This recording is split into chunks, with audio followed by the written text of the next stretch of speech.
In 1827, two free black men in New York City, tired of reading negative stories about African Americans in the press, decided to do something about it.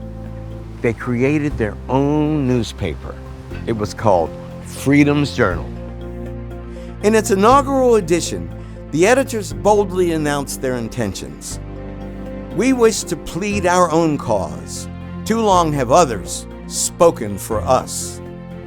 The Freedom Journal proved that there was a black readership for black publications in the United States. By the start of the Civil War, there were 40 publications, and probably the most influential of these was founded by the abolitionist Frederick Douglass, the North Star, which became a model of black press activism. The end of the Civil War didn't end the need for an activist black press. With the overthrow of Reconstruction, the imposition of harsh Jim Crow laws, and voter suppression throughout the South, the black press became one of the main outlets for the resistance movement. In addition to black newspapers, black magazines played an important role. Two of the most important were the Colored American, edited by Pauline Hopkins, one of the few black women editors, and the NAACP's flagship journal, The Crisis.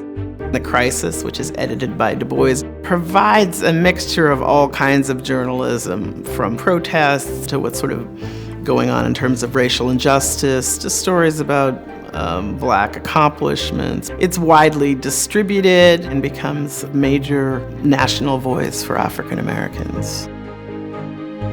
Other magazines followed, most notably Ebony and then Jet, both launched by John H. Johnson following World War II.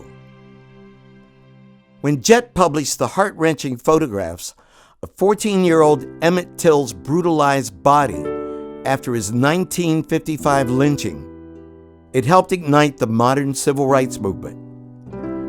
And all through that movement, black reporters risked their lives to expose the violence of segregationists.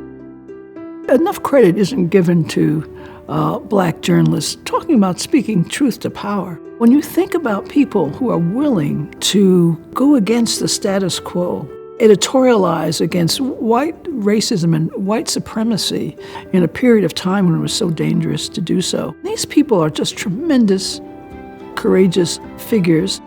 While the mainstream American press made African Americans feel invisible, the black press gave African Americans a face and a voice.